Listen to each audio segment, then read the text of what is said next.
friends, I hope everybody is doing well at home right now. I'm missing your faces right now in class every day. So I thought that one way that we could come together each day is that we could do a read aloud. Right before school let out, I bought the book Tiger Rising by DiCamillo because I wanted to share one more title by her since we had just finished a DiCamillo study with the books Because of Winn-Dixie and The Miraculous Journey of Edward Tulane.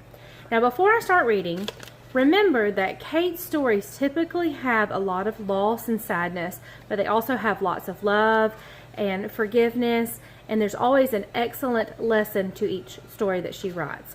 So just tune in each day, and hopefully I will have a chapter added each day until we finish it. Comment under the under the video if you like it. I'm also going to attach or send a video over that is from Kate DiCamillo that she talks about her writing and what she does each day, her writing routine, and she offers you a challenge that maybe you can write a book during this time that we have at home. So anyway, I'll get started now. The Tiger Rising by Kate DiCamillo, Chapter 1. That morning, after he discovered the tiger, Rob went and he stood under the Kentucky Star motel sign and waited for the school bus just like it was any other day.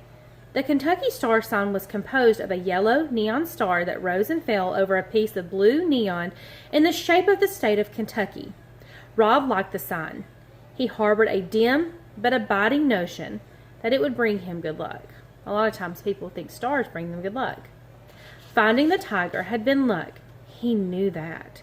He had been out in the woods behind the Kentucky Star Motel, way out into the woods, not really looking for anything, just wondering, hoping that maybe he would get lost, or maybe he'd get eaten by a bear and not have to go to school ever again. That's when he saw the old Beauchamp gas station building, all boarded up, tumbling down next to it. There was a cage, and inside the cage, unbelievably, there was a tiger. A real life, very large, pacing back and forth. He was orange and gold and so bright. It was like staring at the sun itself, angry and trapped in a cage. It was early morning and it looked like it might rain. It had been raining every day for almost 2 weeks. Kind of sounds like it was how it was at school a few weeks ago. The sky was gray and the air was thick and still. Fog was hugging the ground. To Rob it seemed as if the tiger was some magic trick. Rising out of the mist, he was so astounded at his discovery, so amazed that he stood and stared. But only for a minute. He was afraid to look at the tiger for too long. Afraid that the tiger would disappear, he stared and then he turned and ran back into the woods toward the Kentucky Star. And the whole way home, while his brain doubted what he had seen, his heart beat out the truth to him. Tiger, tiger, tiger. That was what Rob thought about as he stood beneath the Kentucky Star sign and he waited for the bus.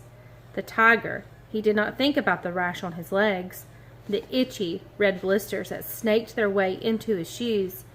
His father said that it would be less likely to itch if he didn't think about it. And he did not think about his mother. He hadn't thought about her since the morning of the funeral. The morning he could not stop crying, great heaving sobs that made his chest and his stomach hurt. His father, watching him, standing beside him, he started crying too. They were both dressed up in suits that day. His father's suit was too small, and when he slapped Rob to make him stop crying, he ripped a hole underneath the arm of his jacket. There ain't no point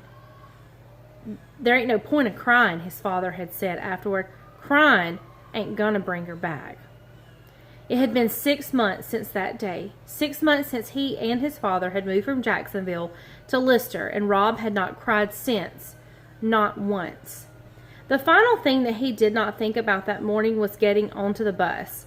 He specifically did not think about Norton and Billy Threemonger waiting for him like chained and starved guard dogs eager to attack. Rob had a way of not thinking about things. He imagined himself like a suitcase that was too full, like the one he packed when they left Jacksonville after the funeral. He made all his feelings go inside the suitcase. He stuffed them in tight, and then he sat on the suitcase and he locked it shut. That way was the way he had not thought about things. Sometimes it was hard to keep that suitcase shut, but now he had something to put on top of it. The tiger. So as he waited for the bus under the Kentucky Star sign, and as the first drops of rain fell from the sullen sky, Rob imagined the tiger on top of his suitcase, blinking his golden eyes, sitting proud and strong, unaffected by all the not thoughts inside straining to come out. Now I hope you enjoyed that. Tomorrow I'll read chapter 2, so you guys be sure and tune in. Now also ask your parents if they'll show you the Kate DiCamillo writing video that I'm going to send to you guys, and it should be right below this post. Anyway, I hope you have the best day. I'm praying for you. I'm thinking of you. You guys be sure and wash your hands, be good to your parents, and don't fight with your brother and sister.